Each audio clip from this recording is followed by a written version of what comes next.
Good afternoon, everybody. Thank you for being a part of this conversation. Today we're talking about lean experimentation, but let me just go over, I'm going to be a stand-in for Nika today, and talk about what the lunch and learns are and kind of what they aren't, so we can kind of keep our conversation focused.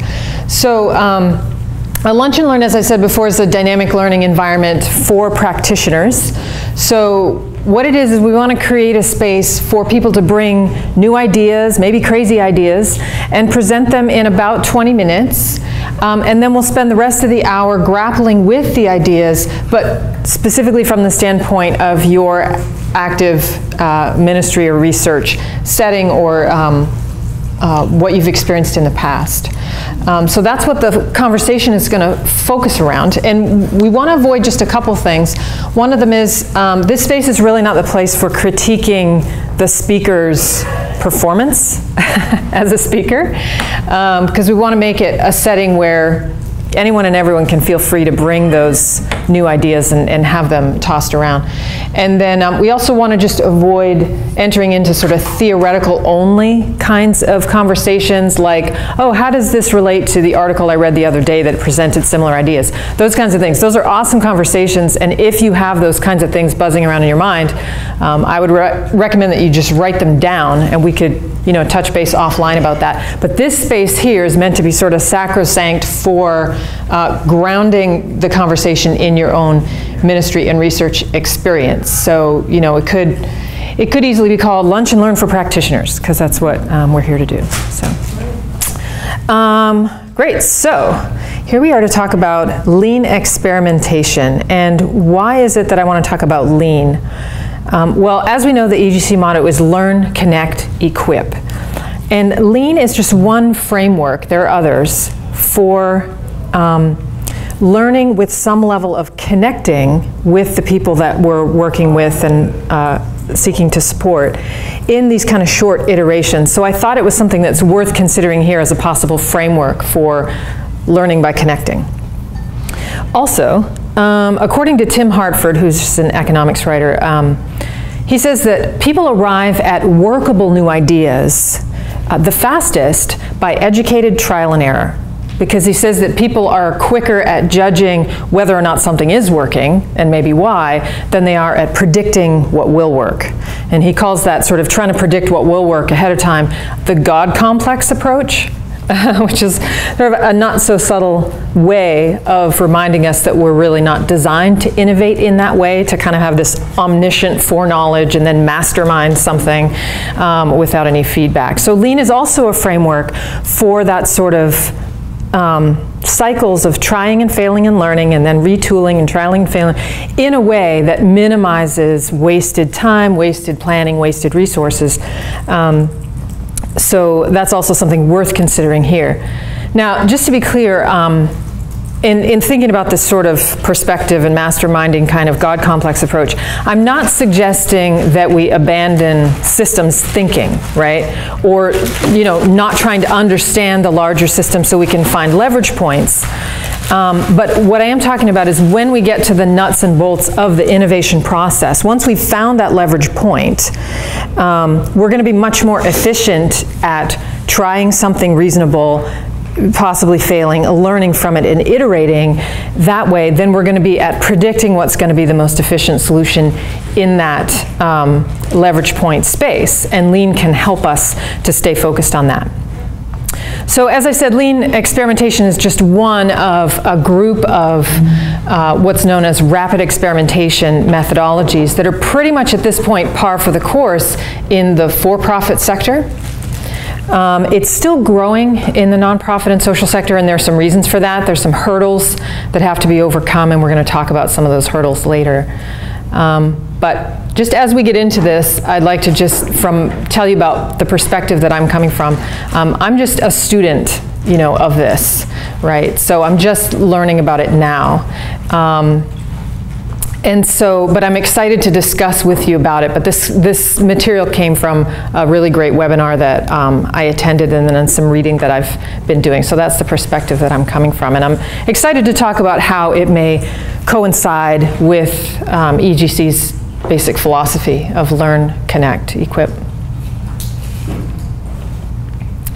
Okay, so what is the problem that lean experimentation is actually trying to solve? Well, there's oftentimes a bottleneck in innovation where you start in the idea phase, but then there's this really long period of time and resources and planning that goes on before you actually get to the point where you're getting any feedback from the people that you're trying to serve and support. And the idea with lean is to minimize the time between the ideas and that reality check by bringing in what they call constituent feedback as soon as possible. And so by constituent, they just mean the people, again, that your ministry or your research is meant to serve and support. So constituent feedback is so much a part of the lean process that lean is really best described as a set of cycles where you're cycling through ideas and feedback and retooling in a lot of ways. So it's, instead of being thought of like in this picture, it's really more of a process of a line. Actually, it's this way for you. It's really more a set of cycles. So when we think about the words like rapid and fast and short delays and things like this, as we think about it as a Christian organization, we certainly want to be aware that you know, it's possible that we may think of something that happens in a rapid way is possibly squeezing out time for contemplative prayer and listening and just spiritual discernment. But there's nothing actually in the lean methodology that precludes prayerfulness or biblical considerations, because lean is really not about sort of cutting out important voices. It's really about bringing in voices earlier in the process. So it is something from that perspective that's easily workable. So here's a diagram of the basic elements of a lean process. And as you can see, it's very cyclical. You know, there's two main cycles here. The one on the left is just the cycle when you're still just in the idea phase and you're getting feedback just about your ideas. And then you may get to the point where you've generated enough excitement that you can go to a lean building of a prototype phase. And that also gets feedback from testing. And then if it gets through that cycle, then you get to the point where you can scale up and you're no longer in the lean phase. And at EGC, you know, we may do the scaling up, or it may be something where we hand it off to somebody else because they have the capacity to do the scaling up. I'm going to go into the details of each of these elements, but before I do that, can I just ask if anybody would like to kind of give me a summary of what they're hearing so far, and just to see if that maybe brings up any questions for clarification about what I've said so far.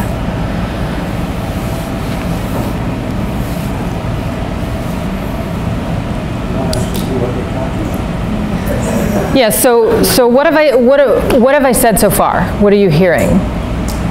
That the distance between the time you have an idea, you actualize the idea, and you get feedback on it is usually a long process. And by using constituent feedback earlier in the process, you can reduce that time and therefore have better products. Mm-hmm. Another thing I heard you share is that this isn't counter to our culture of living systems ministry. It actually seems like it would be a good fit for that kind of model. Does anybody have any questions for clarification on anything I've said so far? Will you be able to send out these slides later, Jess? If you like. Sure. Everybody with me so far? Okay. So let me start talking about just the different elements of this process. Over on the left, we have ideation, and that just means like all the brain work that gets involved in, you know, researching the landscape of what's already happening and getting yourself educated so that you can get to the point of developing what in Lean is called a value hypothesis. And what they mean by that is basically answering the question, what do we as a team believe would add value to the lives of the people that we're seeking to serve?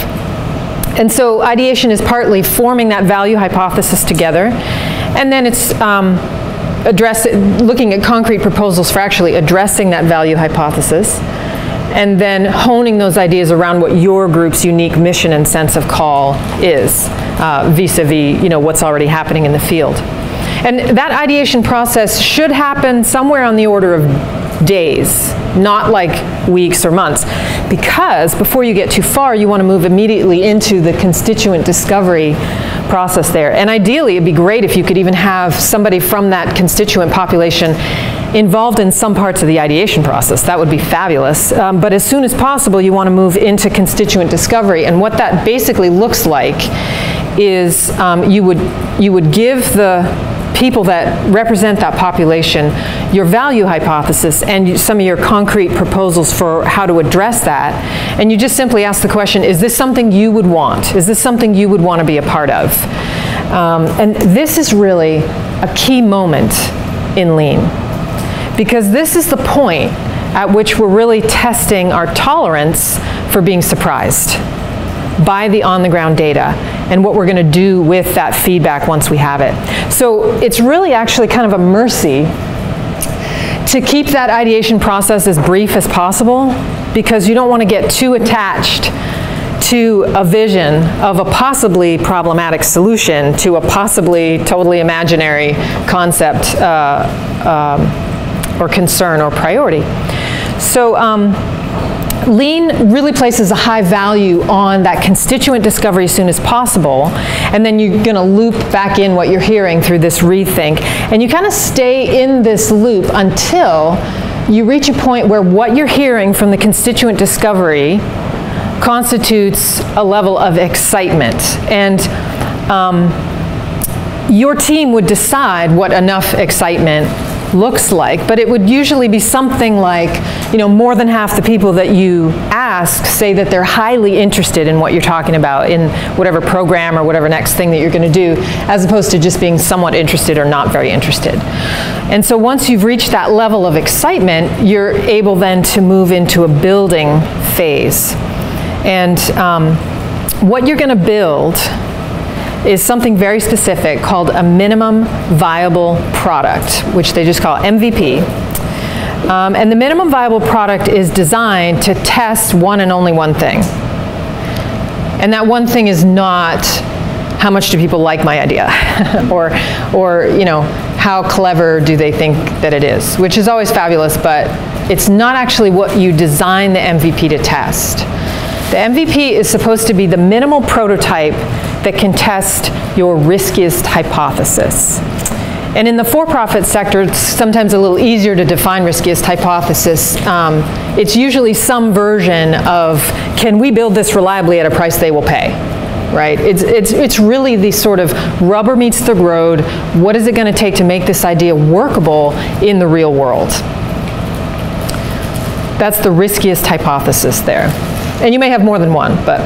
So there's this really cool experiment called the Marshmallow Tower Challenge, where teams work together to build a tower out of spaghetti sticks, tape, string. Has anybody done this before? You've done it? Yeah? Oh, you've done it too?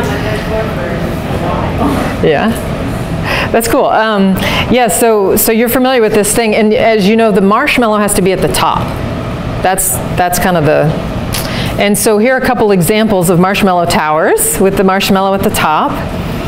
And as they've looked at a lot of different populations who work on these marshmallow towers, they've discovered that the people who do the worst on the marshmallow towers are people who spend all their time constructing the building, and then right before the time is up, they crown it with the marshmallow and just hope for the best, right? And oftentimes the best does not happen and it comes crashing down. The people who do best on this are people who start with the marshmallow, and they keep creating little experiments with the marshmallow, and they keep seeing what they can get away with the marshmallow, right? Every innovation has its marshmallow, which is its riskiest hypothesis. And the Lean process trains us to keep that riskiest hypothesis always in mind when we're designing our minimum viable product, which is our Lean prototype. Now, the MVP might not be all that pretty. In fact, it might actually not be real. It might be what they call a paper MVP, is where you can, for example, just build a flyer for your program that you want to do, and just enough, it just has to be just barely enough to ask the question, are people willing to kind of put in the resources or whatever it is we're asking of them in order to make this program workable?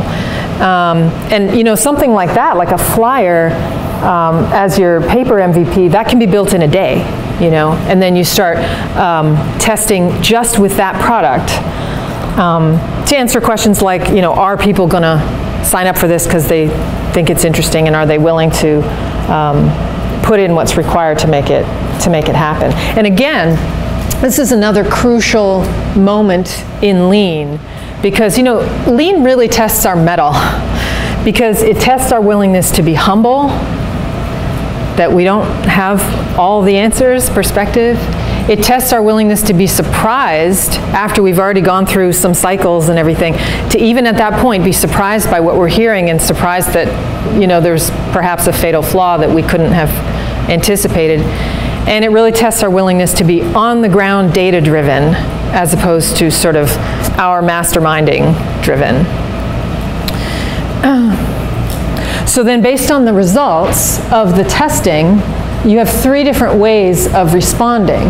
One of them is just to iterate, just tweak it a little bit so that you can get more positive feedback in the testing.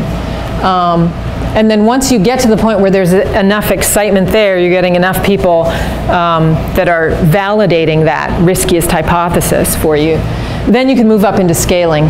Or the third option would be what they call in Lean a pivot, which is where you've discovered some fatal flaw, and so you're going to have to go back to your original value hypothesis and try something else that, based on what you've learned, is not going to work. Try something else, and so in Lean they call that a pivot. So let's take an example here. Parents Together is a startup that wants to develop a national organization for parents that can provide support and advocacy for parents. And based on their constituent discovery with a lot of parents, they arrived at a value hypothesis that parents would actually value conversation prompts that they can use with their kids to engage them in conversation and help build their relationship with their kids. So when they went into their build phase, their first MVP, their minimum viable product, was an email that they sent to just about 40 parents that had a picture and a little conversation prompt. And when they sent that out, the feedback that they received was actually surprising, because the parents said, oh, they really liked the conversation prompt, but they actually didn't like the picture because it forced both parent and child to focus on the computer screen. And so what they really wanted was something that they could just, a prompt that they could just read and then go away from the computer, so they could then spend the time interacting with their child directly. And that was something they didn't anticipate. So that means Parents Together had to pivot all the way back to their value hypothesis and say, okay, let's try something else. And so now they do what you can see on here, which is a question. It started out as a question of the week. And that got a lot of really positive feedback. So now actually, it says free creative questions for your family sent daily. They've scaled up to it being a daily service. And so this was successful for them, and they had defined success for them as being that the parents like it enough to stay subscribed, right? And they like it enough and are using it enough to want to refer it to other parents, because that helps them build their base of parents to help build their national organization. And so by using the Lean experimentation process, it was faster and cheaper and easier for them to get to the thing that was actually going to work by getting that constituent feedback in those Lean iterations really early on, until they had that on-the-ground evidence for scaling up to pretty substantial commitment of a question every single day. So we're going to take a pause here before we go to the second part. And Elijah's going to just lead us through some, I'll just let you take it from here. Thanks so much, Jess. Can we just get a quick round of applause? I think Jess is going to help us. Thank you. Yeah. And if you don't mind, Jess, I'm going to just use that dry erase board right behind you. Oh, yep. That's good. So, as you guys may or may not have experienced this, but it's really difficult to listen well. Have you been in a conversation before where somebody takes time to listen? Has anybody been in that kind of setting? Okay. All right. Well, it feels pretty good. So we're just going to take a second to try to listen to Jess well, and then we'll shift into a different stage. So the first stage is just mirroring. And what we're going to do here is just simply say back some of the things we're hearing Jess share about. Then we're going to shift into if we have questions or clarification, and then we'll take a few minutes to talk about practical application in your ministry. And we're going to move pretty quick. So we'll have a few minutes to listen at this stage, and then Jess is going to share a little bit more, and then we'll take this. We'll do another iteration of this process. So, what are some of the things that you guys are hearing Jess share? She didn't use this terminology in the slide that said like kind of like what you need to go into it, like this requirement to be humble. And I didn't write down what the other points are, but what I heard was like you have to admit you're failing, or you have to admit that you've got it wrong, and be willing to kind of toss things out the window once you do get the feedback in order for the process to work. That's huge. Somebody else, something you heard Jess share? I like Yeah, something you heard Jess share. I like the point about before going into the building, that constituent excitement, and just that reminder of like really continuing that iteration, the learning and the reshaping until really you have that excitement. Yes. Yeah, just a request. Well, we're having this part of the conversation. Can you put that guiding terms back up again? Sure. Oh, yeah. This one. One more mirroring comment. Yes, ma'am. So in the ideation stage, it's valuable to have whoever or somebody from the constituent population, because again, rather than just the outsiders thinking, so here's our theory, the hypothesis was like actually get somebody who's part of the population knows about it. Like you help us think together about this value hypothesis. Awesome. Okay, we're going to shift gears now into questions. Questions about, yes? I have a very different question. But I just share it now and do it. Did you say you have a different approach? It reflects what we're doing, but I do it very differently. So, I'd like to share, but I don't know.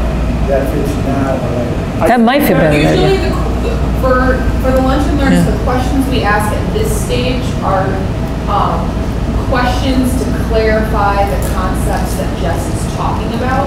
Yes. And then we'll move into more practical applications and we'll play with the ideas a little bit more. But now it's not about putting new concepts out, so it's just about clarifying the concept.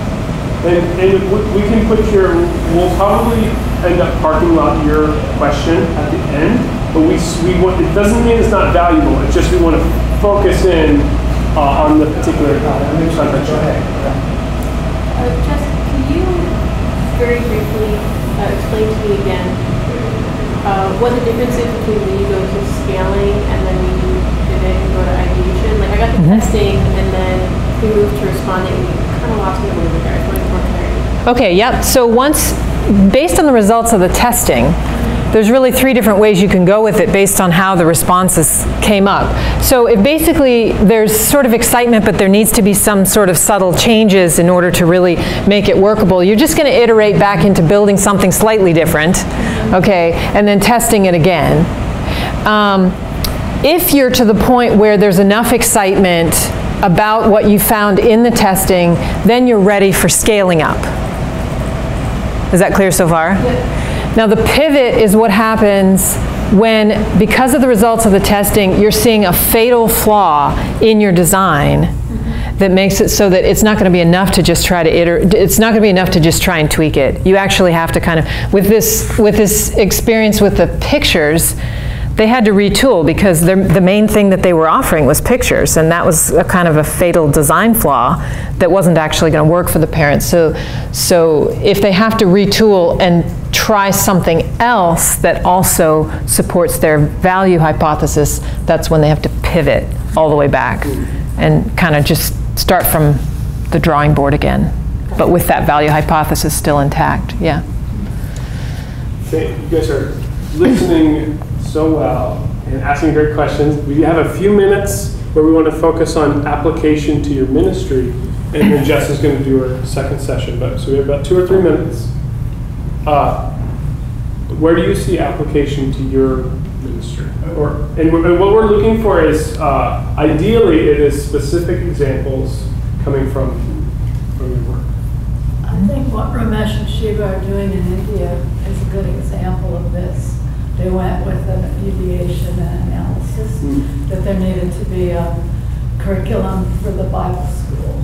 And now they're engaging with Reverend Patani and the people there to get the constituent ideas. And they're going through the rethinking stage. And then they'll start building and testing. And that will be kind of challenging in November when obviously we go and a bunch of Presbyterians go with a lot of Western ideas that will be kind of thrown into the building mix, but hopefully they'll have a good testing way to get a response that will be helpful, so they'll know how to iterate or whether to pivot. Probably they won't be ready to scale yet. But I think it fits into that. I can see how it fits in. Ramesh and Shiva are going to spend 2 or 3 years doing that. Yeah, so I think this diagram would be very helpful. And it's key to an indigenous development so that it's theirs and not ours. So that's huge. Any other comments? Again, specific application to your ministry or a particular project you're working on? Yeah. I think this really applies well to the exploitation response plan that the Abolitionist Network has been developing, and how a church can respond to a situation of human trafficking. Because we had this idea, and we were talking with survivors, we're talking with police, we're talking with service providers, getting and pastors and people within the church to get their ideas of what is needed, what does that look like, and then I'd say we're in the building phase right now, where we've developed the first draft of the plan that we're sharing with people, but we're the testing is actually implementing it into the church and saying, is this going to work? And then listening to feedback from pastors and leaders. Awesome. So. Awesome. One more example. We'll do 2 more examples. Dan and then Stacey, because you guys both raised it. So, I'm going to change a little bit, because it's not going to be about development. But I think, similar to what you're talking about with the exploitation response plan, that this is what Greater Boston Refugee Ministry is doing. So they have a theory of here's how churches can get involved and here's how it's going to work, and they've gotten, because Torley is a refugee, they've gotten some of the constituent voice into that. They're trying to train people and get the first open table, but really until the volunteer open tables start, so the coordinating committee is doing an open table, but really until the first volunteer open tables, and is this really a ways that churches can get engaged in a very effective way, they're not going to know. And if you've got several open tables, then they've got the opportunity for multiple, so it's not just each open table goes through the the wheel on the right, but you've got several open tables that are helping them think through that, I would think. No, that's awesome. We'll go to Stacey, and then quick comment from you, Doug, but we'll do Stacey first. So I'm going to give one example that is lean, and the same example is very much not lean at the same time, and I'll be intrigued to hear some of the hurdles that Jess talks about in a minute. So woven cohort groups, we're setting them up over the summer, and we need to coordinate them with a larger research plan for the year. So we're going to send them one questionnaire this month, and then here's the research plan for the rest of the year. So as we're doing that, we're learning that not everyone's going to be on the same schedule, because the groups are in different places, and the questions that we're asking one group might not make sense for the year. So we're having to reconfigure how we approach research with the groups. That's pretty lean. What's not lean is I have a 3-year grant where I have cohort groups that I ask questions. And so a part of me like wants to like find the places where I do this, and a part of me is like, my gosh, if I get to the responding place and my pivot is a critical component of my grant work. Like, we have cohort groups. Like, what if cohort groups is a bad idea? Then in the nonprofit sector, when you're met up with that grant, I can be lean in these little ways, but in this large way, I'm completely not very, or it would be difficult to be flexible. So I just want to throw that on the table, and I hope that we can talk about that a little bit more in a second. No, I think that's a great segue into, because the next session that Jess is talking about is what are some of the challenges that come up in this conversation. Doug, did you have a brief comment you want to make? No, just at some point you're developing a team that you're working with when you get the feedback. Hopefully if they're really gung-ho, you know, they become part of your team. But I didn't know how that fitted in. Yeah. Awesome. Thanks, Jess. Yeah, so as I said, these rapid experimentation methodologies are pretty standard now in the for-profit sector, but there's some hurdles to overcome in the social sector. And what I'd like to do with this time is just present 3 of them for just as fodder for your thinking about what hurdles you're anticipating, as Stacy's already begun to do in the settings in which you minister and do research. So hurdle number 1. Failure is really demoralizing. To be a part of an experimenting culture, it's full of a lot of failure, right? And when you get that cold splash of you thought you had such a brilliant idea, and then the constituents can see a reason why it's not going to work in that setting, it can be difficult for a team that wants to be doing these lean methodologies on a regular basis for the team's morale to be sustainable. Because it can kind of take its toll to be experiencing this much failure. So the workaround for that is that you learn as a team to redefine team success. And so team success has to no longer be about being right, okay? Because in an experimentation culture, being right is going to be relatively rare. Team success really looks like how well do we learn from the failure, so that, you know, if a testing phase succeeds or fails, the team can always be successful by learning and adjusting from what came up in that testing phase. And the faster you are able to learn and adjust, the faster you're going to get to the true and effective innovation. And so that's what team success looks like. But again, how do you manage the level of disappointment that you experience? Because, you know, it really doesn't help to say something like, well, just don't get too attached to your ideas. Because for a creative person, that's really like saying, you know, to a surrogate mother, like, just don't get too attached, right? I mean, the idea starts out attached, you know? So it doesn't actually work to sort of deny that natural attachment that we have to our creative ideas. It's actually going to be a lot more efficient to get good at grieving. And so the Parents Together director actually says that what they do is they have regular funerals for failed ideas, where they can celebrate the idea and celebrate what they've learned from it. So they've gotten good at grieving so that then they can move on without a kind of an emotional load.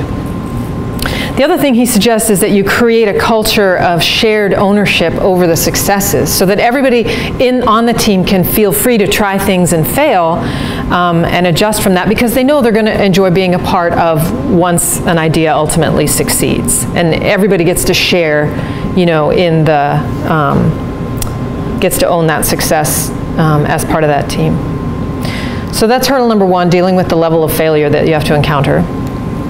Hurdle number 2 is that it can be difficult in the social sector to define what your very minimum viable product is and to really stay focused on that minimum viable product and the riskiest hypotheses. It's not as much fun because you can't build something that has all the cool bells and whistles of all the creative ideas in your mind.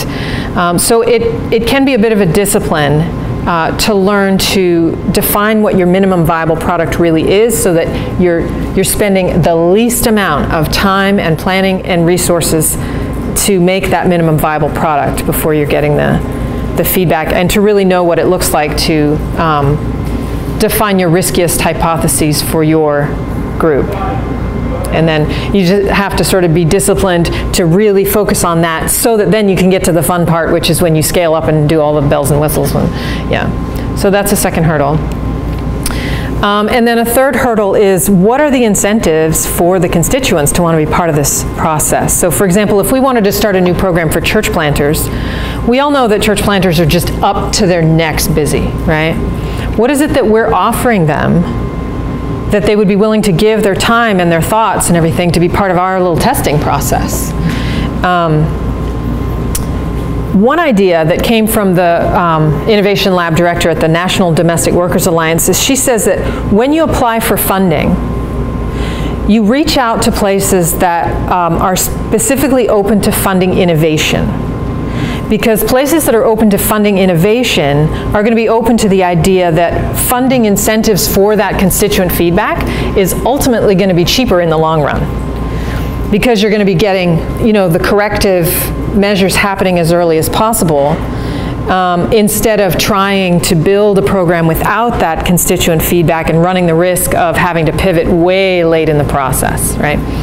So the idea is that you would build funding for incentives directly into the grant proposal, and that can help provide some incentives for very overstretched people.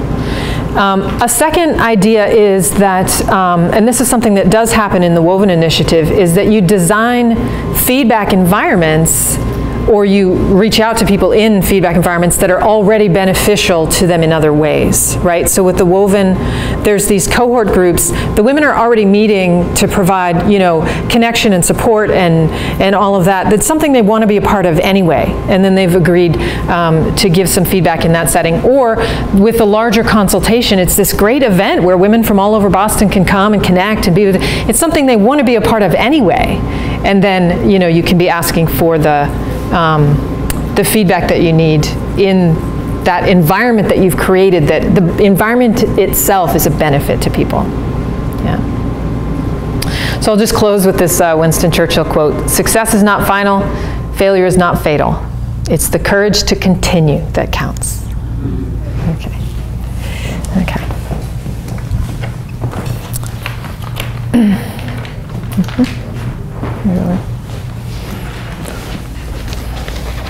Jess, you are, I just have to say, she's killing it, right? I know, this is really this is really awesome content. Good. So we're gonna take time, we'll have a bit more time to talk about application in your particular ministry.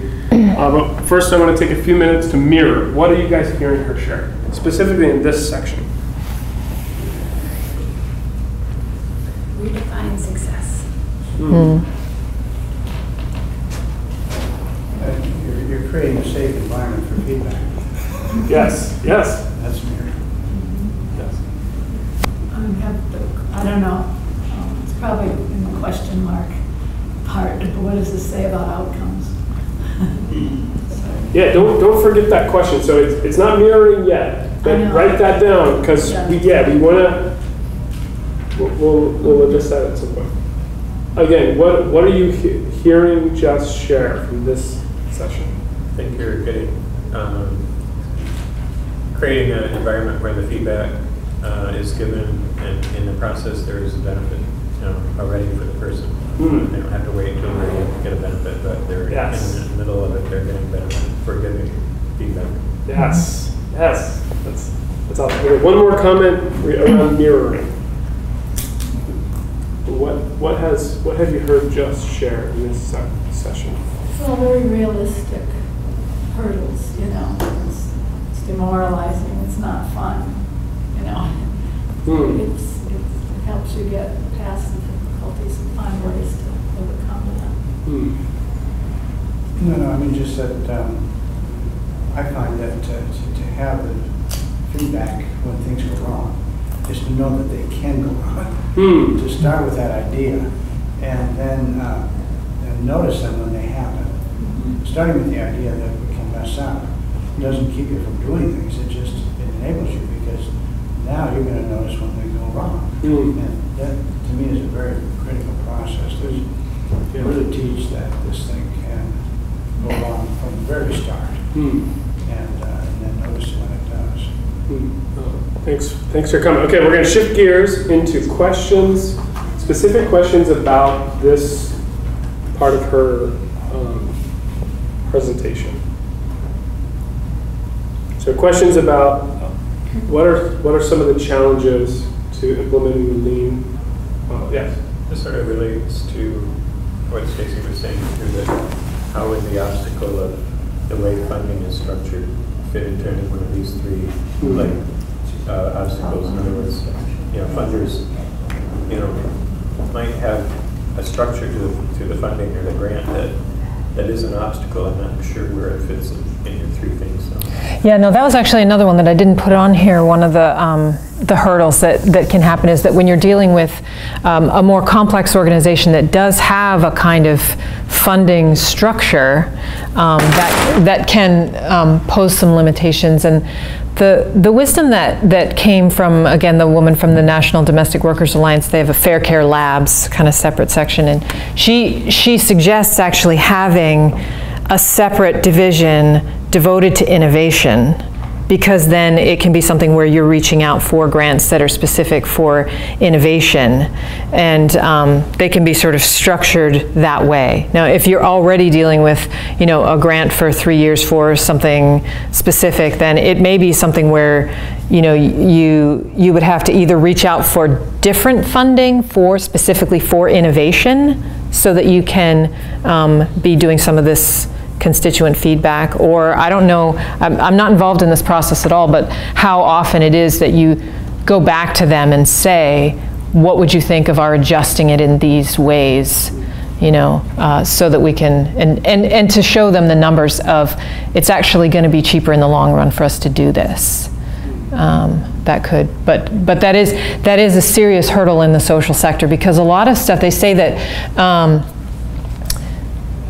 generally, stakeholders in social sector things tend to lean a little bit more towards being queasy about experimentation, and so they're looking more for sort of predictable results from what they've given as and so another solution to that possible problem is that you invite someone from that stakeholder group, and in this case, the funding side of things, invite a representative from that into your ideation process, because then they can see that it's very data-driven, that it's very, orderly, and it may be something that and they can see that their priorities are being heard because their voice is in that ideation process, and so that's something that they can get on board with more easily than they might naturally otherwise.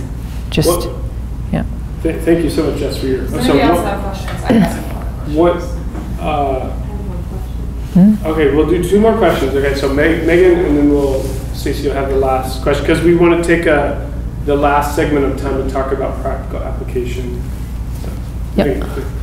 Is there anything worked into the system, or sort of provisions, or a way of doing things in the case where, in bringing in this constituent feedback, there's a recognition that they may be speaking about perceived needs, where they may have actual needs that they're not recognizing, or maybe they're asking specific questions, trying to get an answer, where, based upon one's experience, that those questions are not going to get you to the right answer. So what degree of guidance is there for the constituent feedback while still genuinely welcoming and respecting and listening to what they have to say? That's a question I want to explore further, because that was a question that I had too, is where are the boundaries around your trust in the constituent feedback and what you're able to do with that feedback. I totally agree with you on that question. I don't have an answer for it yet, and I want to look into it more. And if, hold on one second. If I just, because again, we don't have time to really engage most of these questions, but I do want to capture them. If I restated your question, Megan, as how does excitement kind of correlate with best practices? Does that touch upon your? Yeah, or your question. I guess like what systems are in place, or sort of what is the balance between listening to the constituent feedback and recognizing that there may be deviations in their perceived needs and the questions they want to ask and what is actually helpful in that situation. Yeah, I like how Jess put it, boundaries of trust. Yeah. Yeah, I mean, I think.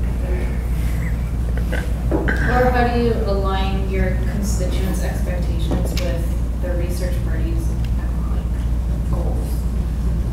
I don't know. Yeah. Fortunately for us, the social science network and maybe a social science sector, there is an entire branch that does this. So community development and planning, community-based participatory research practices basically answer that question that Megan is talking about. So maybe that's something somebody else could bring at there's people around the table in an organization that have some, that there's tools out there that get more at that, like in the nonprofit sector, how do you engage your constituents? Because our constituents aren't consumers buying a product, they're people that we're working together with. No, great questions. Some of these questions will take time to unpack.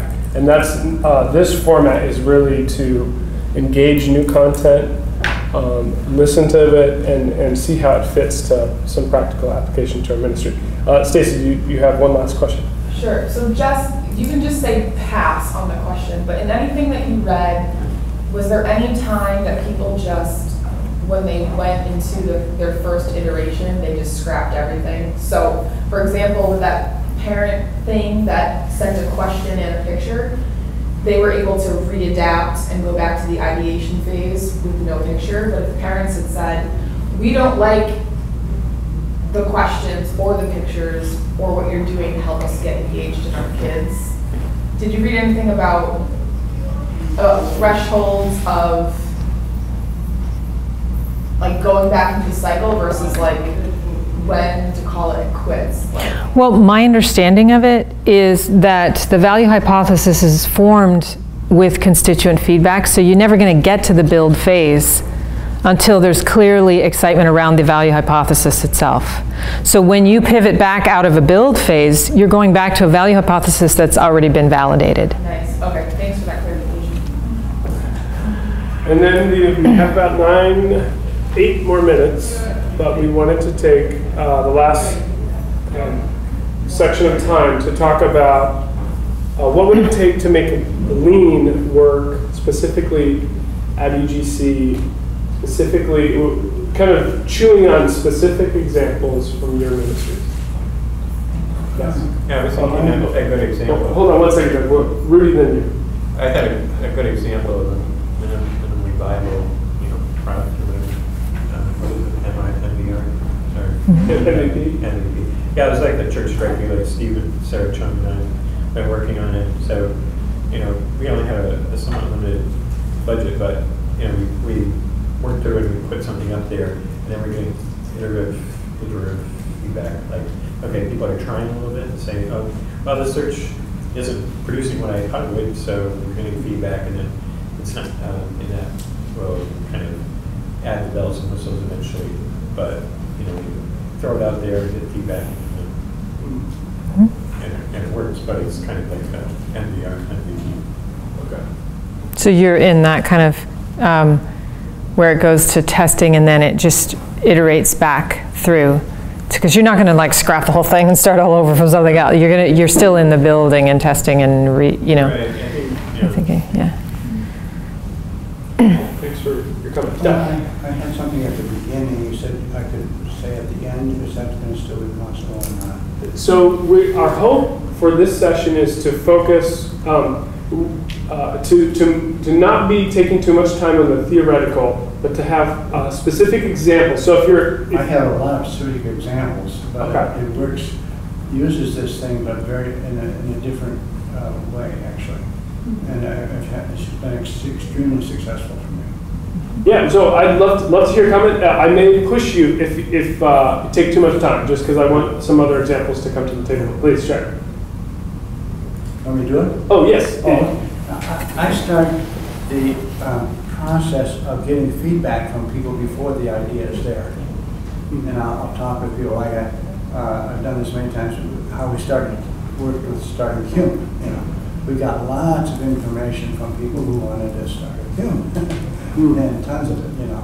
And then we started formulating some idea of what that thing might look like, and it required feedback from the seminary and people in the city and all kinds of places. And then began to come up with some basic ideas. And then you present these broadly to people.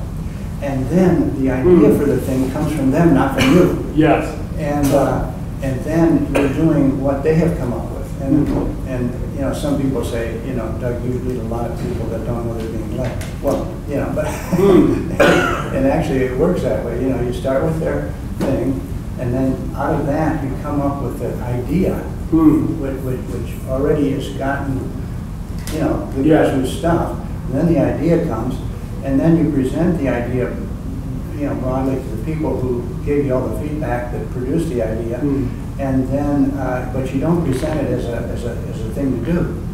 And then they come back with the idea of what should be done. And I've just found that to be extremely useful in getting stuff started. Oh, thank you so much for sharing. Jess, is it possible for you to bring that model back up? I feel like I'll make a brief comment on your example, Doug, because I think it connects with when when Jess shared about it's ideal to have constituents in the ideation stage. So before the idea comes up. So I think your example is very relevant. Yeah, and I would say too that just like there's something that happens on the right side of Lean, there's also a lot of stuff that happens on the left side of Lean, and that's what you're talking about. It's like there's all kinds of stuff that happens even before you've come up with an idea of where we could go from here. Yeah, I totally hear that. Okay, another example, again, we're looking for a specific example. What would it take for Lean to be active here at UGC? Yes? So this is terrifying. As someone who's like ventured off of EGC General to something that's a little bit more like the programs. But when you ask the question, what does it take? I think at least for me and the work that my team is doing is not gripping anything too tightly. That this kind of lean experimentation or being agile or community development planning practices, however you want to call it, right? These are very similar philosophies coming from different sectors. That if those point to what you're doing isn't best practice, or you're not the best one situated to do it, or it's not going well, that you face that, even if it means my program doesn't work, maybe it shouldn't be there. And I'm not saying I'm there, but I feel like to really do it, you have to be willing. Like it's like disciplining a kid. If you do the threat and you're never going to go through on the threat, you might as well not say it. If you're going to say you're lean, but you're not actually committed to admitting failure and changing because of that, then lean might actually be a waste of time if you're not willing to hold yourself at the other end. So what I'm hearing you say is that it would be difficult to go to implement this methodology part way. It's kind of like you got to jump in or you got to stay out. But there's a middle ground wouldn't be necessarily successful, or it wouldn't be a real implementation. Thank you for coming. So somebody that hasn't shared yet, any thoughts? Again, we're looking for what would it mean to have it here at UGC? What would it mean?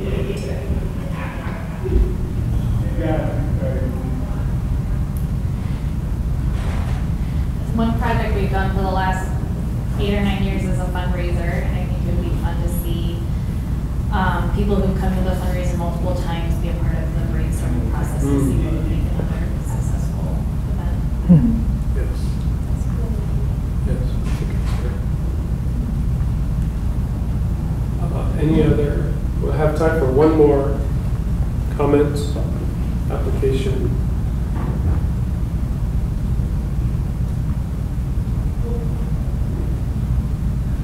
Something that that's coming to my mind is around, like Judy, you mentioned about outcomes measurement and that question. So I was just kind of thinking about that and realizing that maybe there's sort of a missing piece, or at least it might have been helpful for me as I'm thinking about outcomes that I want to measure with the Abolitionist Network, to have this sort of expectation that I'm going to be forming a team to come up with what those outcomes are, and like using this process almost to like what are the things we're doing and what are the things we're trying to measure, and like listening to where that excitement is coming from, and like not just assuming that just that I'm coming up with that in my head, but like I want to listen to others and how to do that well. And with the Abolitionist Network, what does that team look like? So like some feedback and some coaching would be cool to say, okay, who are those constituents that should be in that conversation, and how to do that well. That's kind of what I've been thinking. So this process into the outcome thing where you're looking at short-term, middle-term, and long-term, outcomes. So you could look at short-term, like, have I really involved the constituency and really listening, we thought together, and then it's like into the first bill. I could see how they would naturally fit in, and it might be helpful in being able to show progress when it feels like, oh, we don't have anything. But actually, the whole process is very involved in the way of talking and reporting about the process, maybe in language that people are used to looking at. So much of it is language. That's huge. Yeah, and that's really important.